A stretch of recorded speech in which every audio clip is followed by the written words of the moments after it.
What's happening, sports fans? A happy Wednesday. We are just about to the end of this thing. By that, I mean the week, by just about a little over halfway. Thank you very much for tuning in to the Tampa Bay podcast. It has been a interesting day, one that has gone from one that I thought might be a little USF-centric, a little potentially Tampa Bay Lightning-centric, to one that I think is going to be carried in part by the Tampa Bay Rays. Maybe soon to be the Tampa Bay Devil Rays. No inside knowledge, just an idea for the new ownership group coming in. But a lot of attendance talk, which is something, despite being removed from Tampa Bay for now a little over 10 years, I am still very passionate about. And I have somewhat of a unique perspective on as someone who works in sports, albeit minor league sports, a very different world from what the Rays are in, but nevertheless, going to hit quite a bit on that and some reporting that has been done on that today. First, however, hockey season is upon us. A lot of press conferences at some kind of media day today down at the arena, the name of which is escaping me. It is no longer Amalie, and I will be better and have that committed to memory sooner rather than later. An all-time quote from the great Andrei Vasilevsky, who I very much enjoy watching. This was tweeted out. I saw it. Eduardo Encina, who I do believe covers the Lightning for the Tampa Bay Times. On the fine line, this is a tweet of losing in the first round and winning the cup. Quote from Andrei Vasilevsky: "We have to learn to score goals in OT.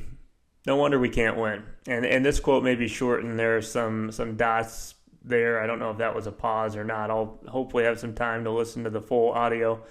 We have to learn to score goals in OT. No wonder we can't win. The home record in the playoffs, terrible. In front of our home fans, getting shit kicked. Sometimes you have to play simple instead of trying to make hero plays.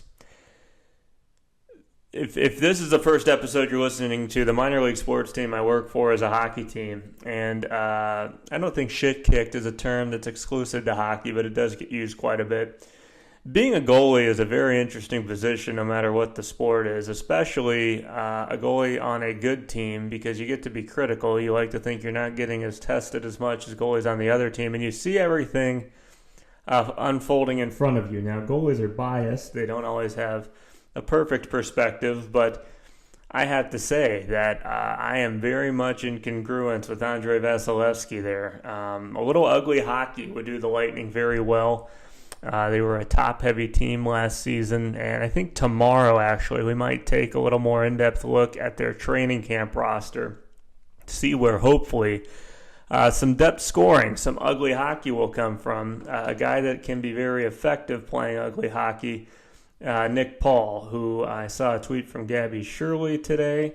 Gabby Shirley is a reporter for the Tampa Bay Lightning. Julian Brisebois, general manager of your Tampa Bay Lightning, said Nick Paul has an upper body injury, needed surgery last Friday, expects to miss the start of the season, returning after give or take the first part of November. Nico Huitinen out with a lower body injury. He is week to week, but should be ready to go with the crunch. Of course, Nick Paul, the big story in that tweet. I think it can be frustrating to fans at times. You see, well, you had all offseason. Why didn't you do this surgery earlier? There are a lot of scenarios where surgery can be avoided, and that can be better long-term for the player. Unfortunately, this was not a situation where clearly that was doable. So more hockey talk coming up tomorrow as we start to also look ahead to the USF South Carolina State game coming up this Saturday, 12 p.m. kickoff.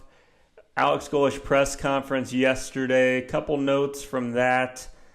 First being that he stated the Bulls are healthy, which is a concern for a lot of USF fans about this non-conference schedule being so beastly. And in past seasons, we have seen not only the results not go the way of USF, but the physical toll having been too much and kind of creating a hangover in the first couple games following those games versus really good teams. And in the back of my head, and I'm sure some other Bulls fans who were thinking, great, Miami game didn't go well, but here we are, 2-1, coming out of a grueling 3-game start to our non-conference schedule. Maybe not super concerned with South Carolina State, but an unhealthy team going into conference play could be very troubling, especially with the early game versus North Texas on the road. Alex Golesh pretty emphatic in giving credit to the training staff and the players as well for just taking good care of themselves, but healthy heading into South Carolina State. He also made note that this is not a South Carolina State team they are taking lightly, which, yes, every college football coach in general should be saying that about their opponent. But Alex Golesh had a couple points to reference with the South Carolina State team. Won their conference last year. He made a couple points about their game versus, I believe it was South Carolina. I apologize, I got this nice new mouse here that's giving me a little bit of trouble. Yes. 38-10 loss, which I foolishly glossed over as just being a spanking.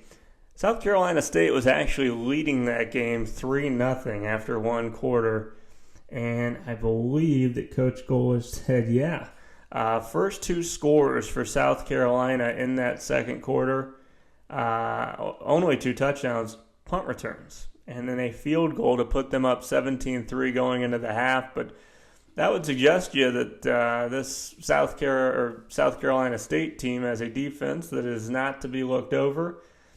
South Carolina did not look good versus Vanderbilt. Everyone very high on Vanderbilt. South Carolina State versus South Carolina result might speak to both teams a little bit. Nevertheless, sounds like USF with the guys that have some serious experience on their roster are not just looking over this game. That is good. Some Bucs notes. Jeremy Fowler from ESPN tweeting today, Luke Gadecki avoided major injury Monday night, expected to miss time, possibly multiple weeks, which is very much not good. Re-aggravating a foot injury he battled during the practice week. Cody Mauch also now did not participate, I believe, in walkthroughs today. Cody Mauch, South Border Mustang, if I am not mistaken. I'm going to fact check that quickly as I start to tell a story that I will certainly correct if I am misremembering. Cody Mauch, of course, coming from North Dakota State University. And yeah, there it is, Hankinson, North Dakota. Played for the South Border Mustangs. When I was doing my stint at the Beck Sports Network, a broadcast station in North Dakota, got to see Cody Mauch play high school football as a two-way player, a tight end on the other side of the ball. Was very difficult to defend. I think in 9-man football that they were playing at South Border. Obviously then went on to a great career at North Dakota State and has been a very nice addition to the Tampa Bay Buccaneers. Got a PFT NBC article here. Bucs starting right guard Cody Mauch has a knee injury that could keep him out this week, Coach Todd Bowles said. Mauch did not participate, as I mentioned earlier, in today's walkthrough.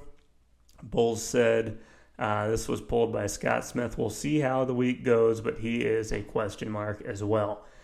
Other injury news significant to this game, Justin Fields not going to be playing. Tyrod Taylor, a backup quarterback, more or less a backup dual-threat quarterback, striking fear into Bulls fans. Saw someone had a tweet today, the potential curses of that mixing with the creamsicles could be very scary. We will see. It would be very nice to take care of business at home. Of course, left tackle Tristan Wirfs still not back as well. Now, Gadecki with his foot injury, it is going to be a mismatch, guys in different spots, new guys getting time. It'll be an interesting one at Raymond James Stadium on Sunday. Quick football note, too, before we jump into the Tampa Bay Rays. Again, did not expect to be doing a lot of that tonight. Here we are. I'm looking forward to it. The Chiefs-Eagles game on Sunday, not the most exciting game of all time, tied for the highest-rated regular season TV rating, 33.8 million people tuned in to watch that game. Just incredible. I'm always kind of fascinated by those television numbers. What got me going on attendance today was actually a tweet from Mark Tompkin that I want to pull up right now. There he is at TV Time Rays. Mark Topkin. Let's see. He has been doing quite a bit of tweeting today. Tarp on the field at Steinbrenner right now. Scrolling, stand by. I did not think. Here it is. I apologize. It was last night. That's why I could not find it.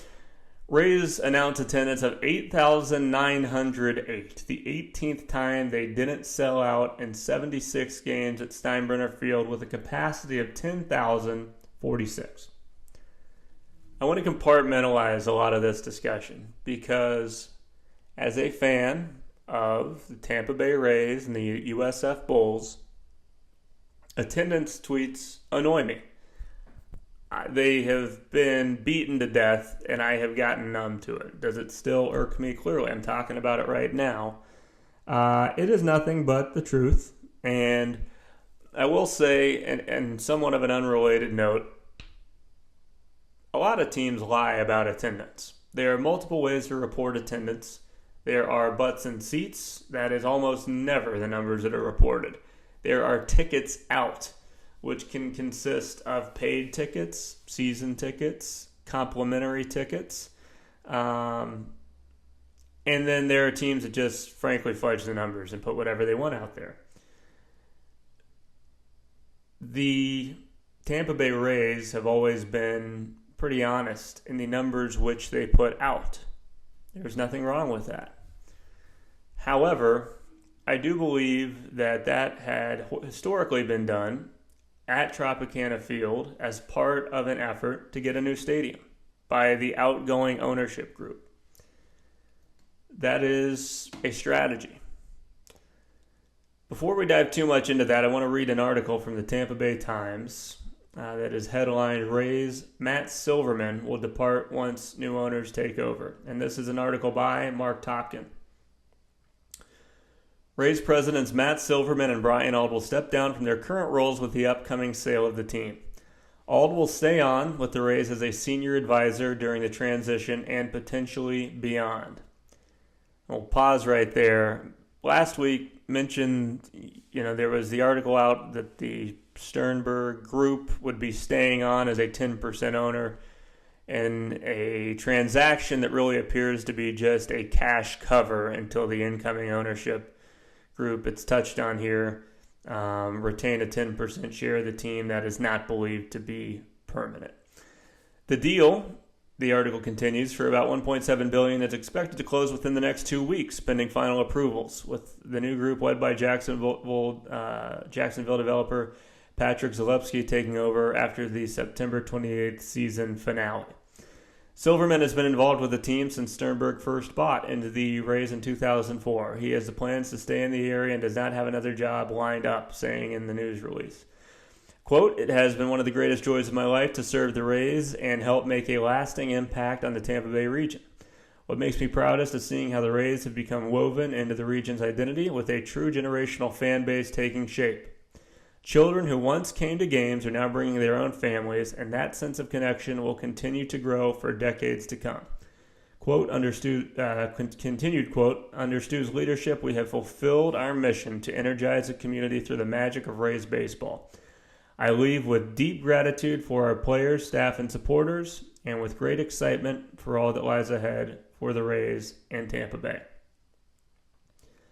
I would like to take a minute to pause reading this article and break down that quote a little bit. Silverman there strikes me as a guy who has enjoyed his job. I'm guessing it is not, and this is 100% speculation of a fan living in Iowa. Let me preface all this with that. My guess is it is not his nor Brian Auld's choice to be leaving, but it is absolutely standard with a new ownership group coming in. And that is anything. Whether you're a baseball team or a landscape company, you get bought, you bring your people. And that is 100% normal, and I don't think necessarily speaks to anything operationally that either person has done. And I totally agree with what he has saying, and I'm glad, taking pride in generational fan base taking shape. Children coming to games, now bringing their children.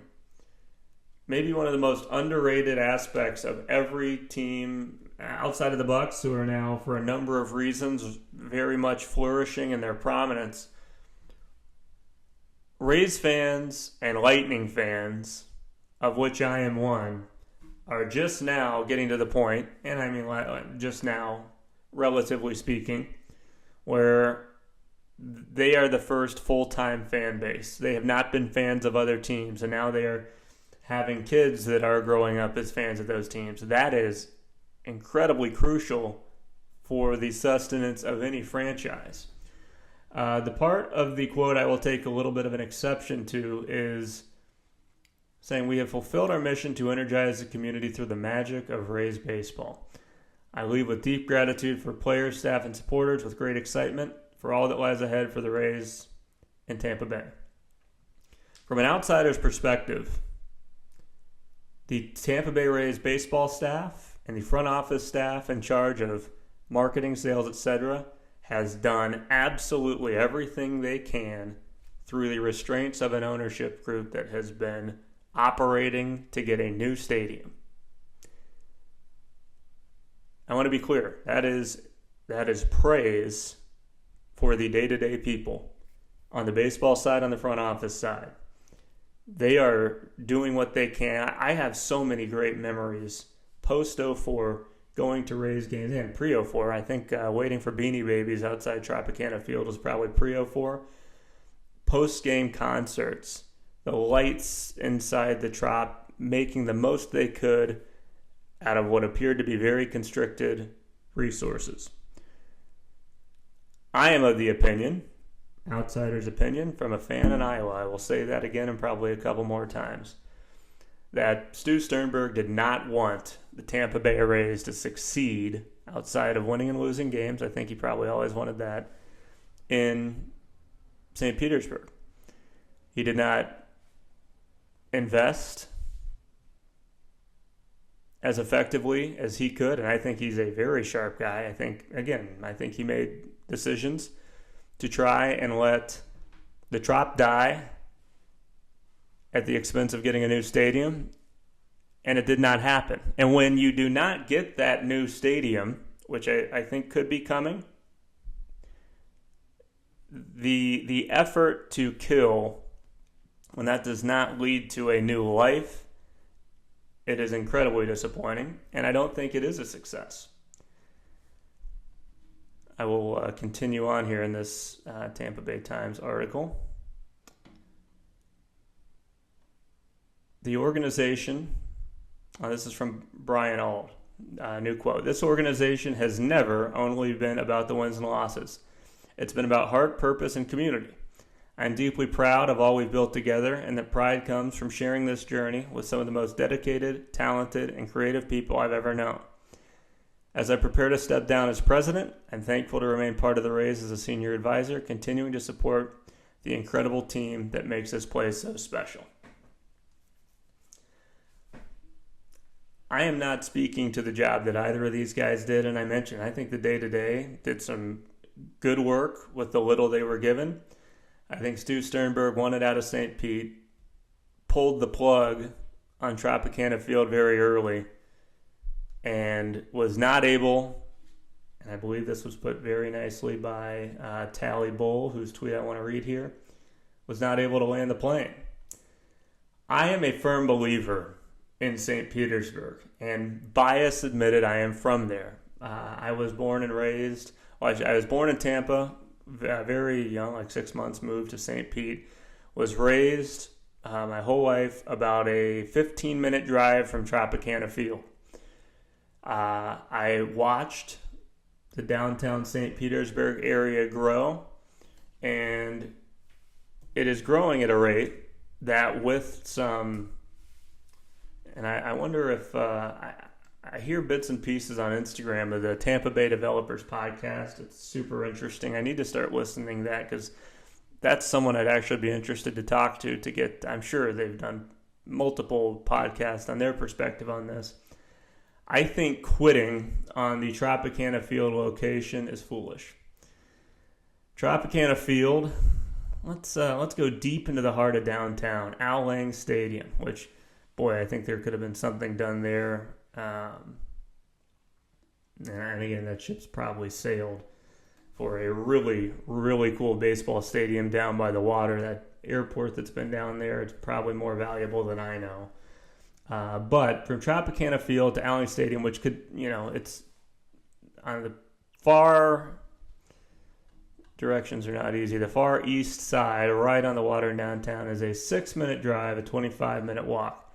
Central Avenue has really blown up, and there is a lot worth seeing there. That's a bar I've been to a couple times. Let's see how far that is from there to the Tropicana Field.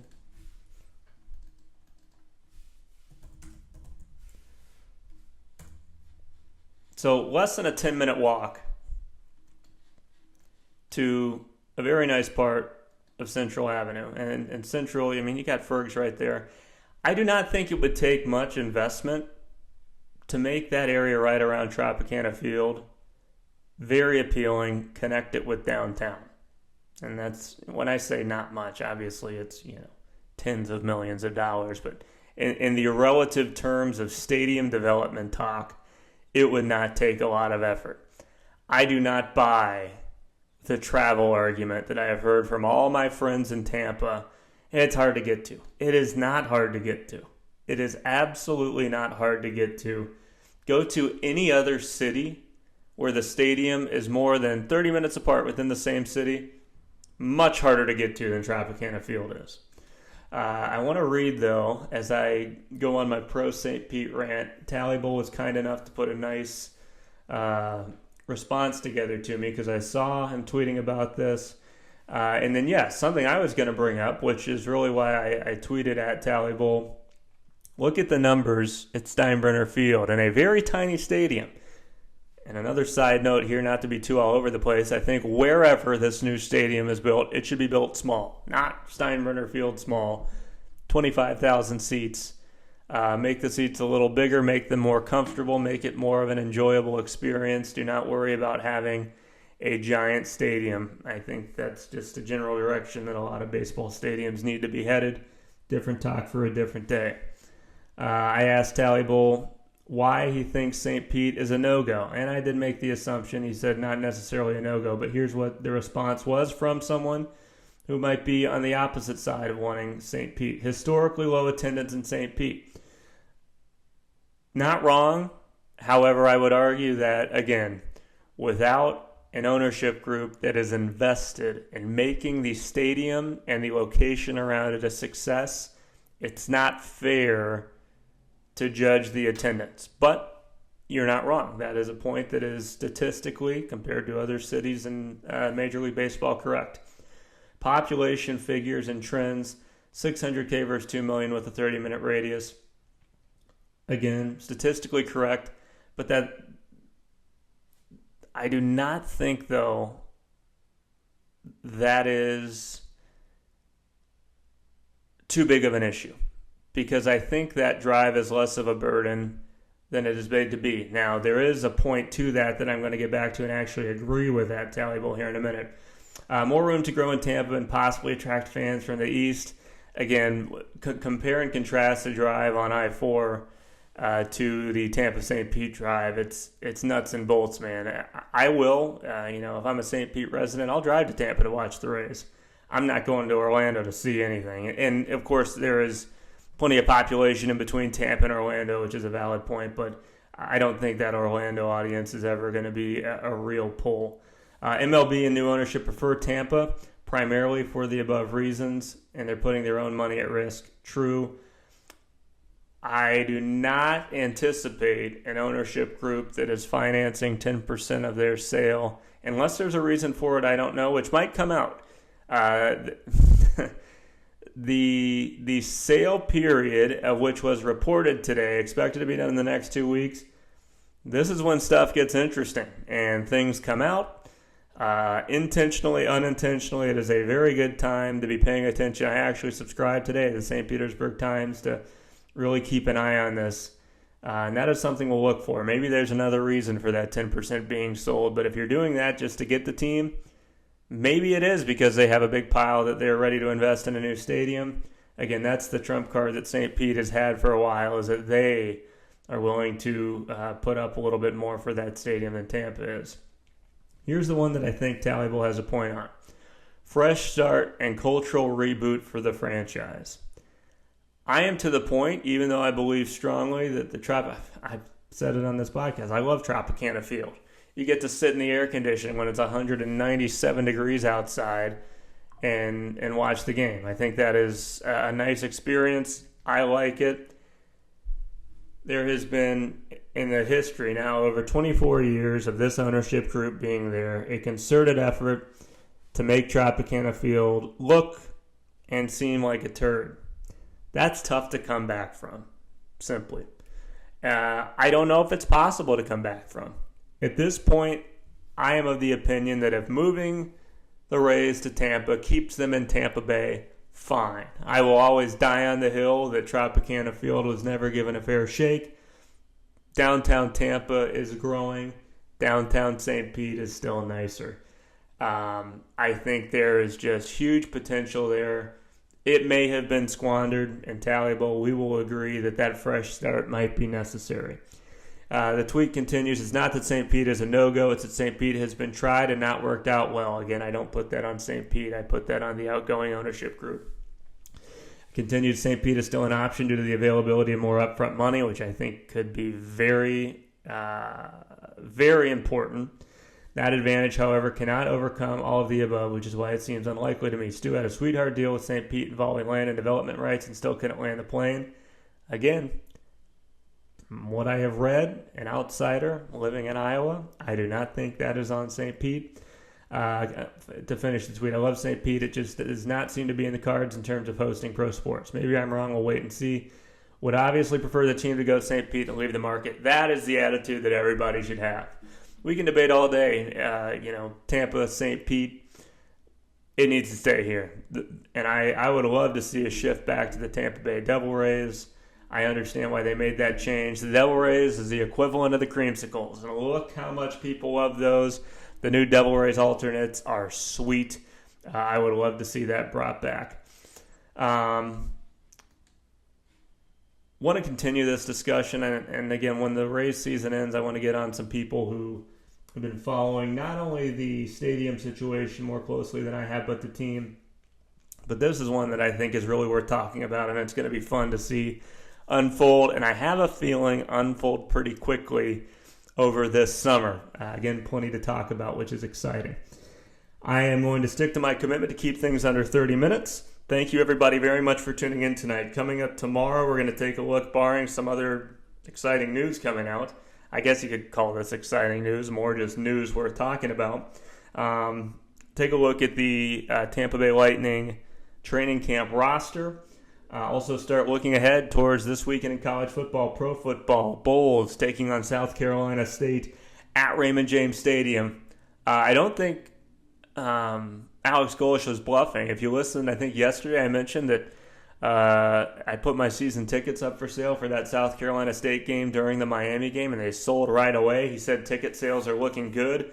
That is awesome. Buy tickets. Go watch this football team. They deserve it. I think it's going to be a very exciting year of USF Bulls football. And then we follow it up with the Bucks. Raymond James Stadium at noon, which we'll see what be interesting to do. I saw some criticism that Miami had the field painted for the Canes, even though the Dolphins were going to be there the next day. Let's see if Raymond James can rise to the occasion. Get the Bulls logo on the field, baby. Get those end zones painted with the horns, and then get it ready. Ooh, for the creamsicle paint.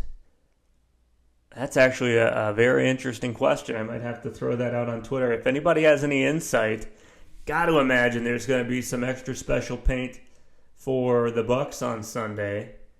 Are they going to... You can't imagine they're going to let the Bulls play on that and then just paint over it. We got Field Paint Gate, baby. This is good stuff. Lots to talk about, and going to be sending my guy Bets by Chase a text tomorrow to get his picks. 3-1 last week. We're going to try and keep the good going. 29 minutes, 50 seconds. Thank you all very much for tuning in to the Tampa Bay podcast. Have a good night. We'll talk to you tomorrow.